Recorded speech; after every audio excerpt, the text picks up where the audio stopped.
Hi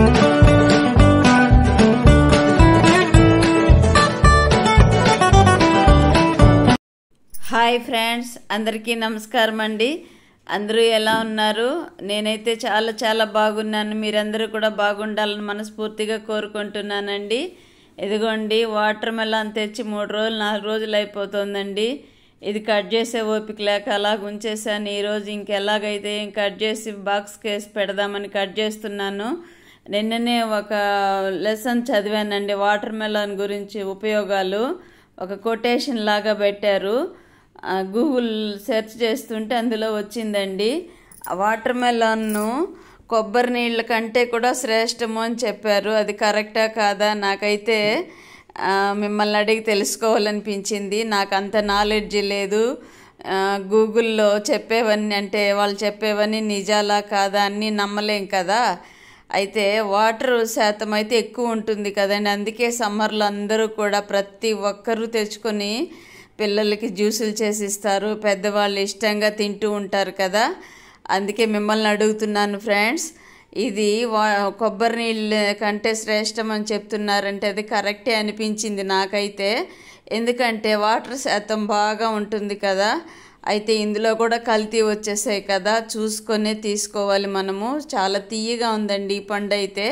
ఇక్కడైతే నేను మధ్యాహ్నం వంట చేస్తున్నాను.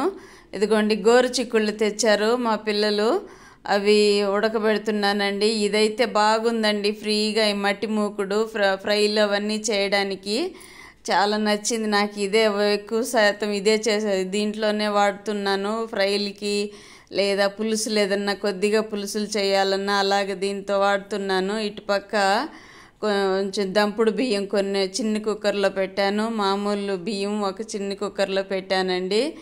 ఇది దంపుడు బియ్యం అలవాటు ఉంటేనేనండి నచ్చేది, అంటే తినబుద్ధి అవుతుంది. అలవాటు లేకపోతే తినలేమనిపిస్తుంది. అయితే రైస్ బాగానే ఉంది, పొడి పొడిగానే ఉంది. కొంచెం గోల్డిష్గా కనిపిస్తోంది. అందుకని నాకు తినబుద్ధి కాల, వైట్గా రైస్ తినడం అలవాటు అయింది కదా. అందుకని ఆ బంగారు కలర్లో ఉంది, ఇది ఏంటి బాబు అనుకొని అది తినబుద్ధి కాల. తినేవాళ్ళు అయితే ఇప్పుడు ఎక్కువ మంది అయ్యారు కదండి దంపుడు బియ్యాన్ని. ఎందుకంటే దాంట్లో షుగర్ లెవెల్స్ తక్కువ ఉంటాయి అనేసి అది తింటున్నారు అందరూ. ఇక్కడ చిక్కుడుకాయ ఫ్రై చేసేస్తున్నానండి. అదేంటి మినప్పప్పు, జీలకర్ర, ఆయిల్ కొద్దిగా వేసాను. నీళ్ళు వచ్చేసాయి, నీళ్ళు సరిగా జల్లెడి గిన్నెలో వేసాను.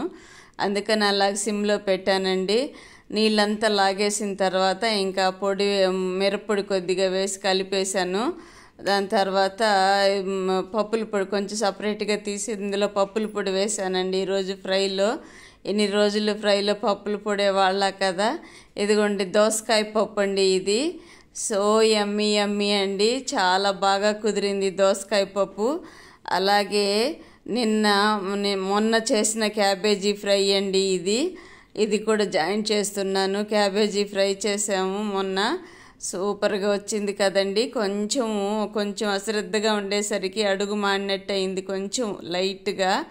అయినా మొత్తం అయితే పాడవలేదులేండి, తినబుద్ధి అవుతోంది, బాగానే ఉంది టేస్ట్. మీకు చూపెడదామనేసి అలాగా వ్లాగ్ పెడుతున్నాను.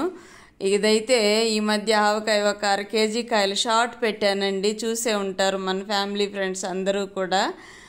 అందులో మసాలాలు మిగిలిన్నాయండి. మొన్న టమోటా ఊరగాయ పెట్టిన దానికి కొద్దిగా కారము, కొద్దిగా ఆవపిండి అవి మిగిలిన్నాయి. చాలదని నేను కొద్దిగా మళ్ళీ మిక్సీకి వేసాను.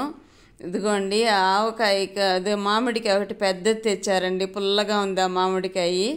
నాకైతే ఇంక ఈ మసాలాలు ఇందులో కలిపేసి ఆవకాయలాగా చేసేద్దాను అప్పటికప్పుడు అనుకొని కలిపి చేస్తున్నానండి.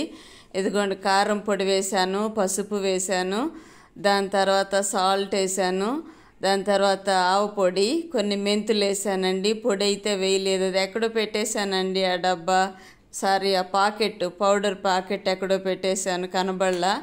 అవసరానికి కనబడవండి. ఇంగు కొద్దిగా వేస్తున్నాను.